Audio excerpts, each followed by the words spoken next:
Então, o que ela que é? tenta simular esta inteligência, ela tenta simular essa forma de aprender, de assimilar, de entender o que está acontecendo no mundo usando um programa de computador. E como que é a nossa inteligência? São sinapses, são nossas memórias, a gente pega uma coisa e outra e faz uma comparação.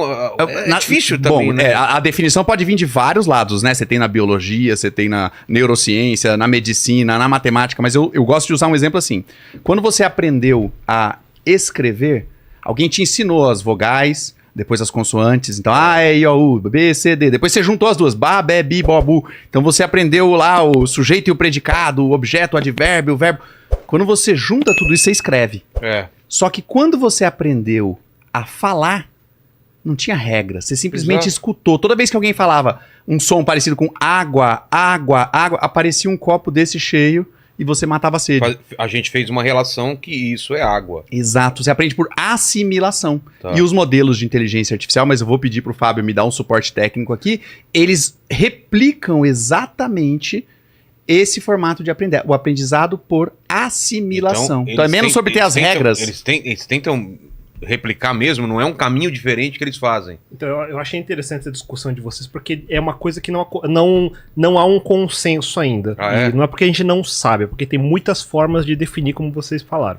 Dentro do mundo animal, se você pegar um organismo unicelular, ele tem inteligência, ele tem comportamentos que parecem inteligentes.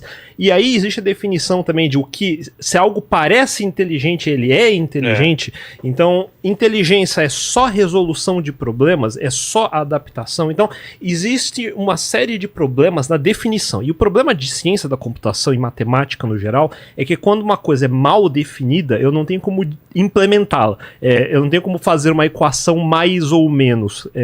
Então, não tem ainda uma definição. Então, o que a gente está fazendo agora é juntando uma série de tecnologias que a gente veio juntando durante a história. Que foram sendo desenvolvidas separadamente para separadamente, isso. Muita gente não entende isso, mas a ideia de inteligência artificial, ele nasce mesmo na ficção científica lá dos anos 50, a ideia de autômatos, a ideia do robô, o filmes Isaac como Asimov, Metrópolis, das três leis da robótica.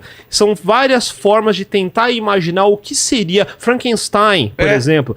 Seria as várias ideias de o que seria um organismo não feito por Deus, por exemplo, como aqui a definição que todo mundo tinha, o que ele faria. Feito pelos próprios humanos. Exatamente.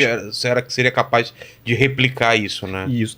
O que acontece é que agora nós tivemos uma série durante toda essa história. Então, a gente fala de inteligência artificial desde que a gente fala de computadores. Então, desde que nasceu computadores, desde a definição moderna de computadores. Então, eu posso voltar na história até Ábaco, até os egípcios, mas quando a gente fala computador moderno, a gente está falando da época da Segunda Guerra Mundial, a gente está falando de 1936, Alan Turing, e a ideia do computador formalmente conhecido como algo que computa números computáveis, aí eu vou chegar nesse ponto, mas esse computador fala, beleza, isso parece algo que se mexe, eu posso fazer ele se mexer sozinho, eu posso gerar um autômato, começa a nascer áreas como autômatos finitos, e aí a gente começa a entrar em robótica, a gente começa a entrar em visão de computador, o computador consegue identificar imagens, sintetizador de voz, eu consigo fazer um computador emitir um som que parece com um humano. Isso são áreas que vêm sendo estudadas nos anos da década de 50,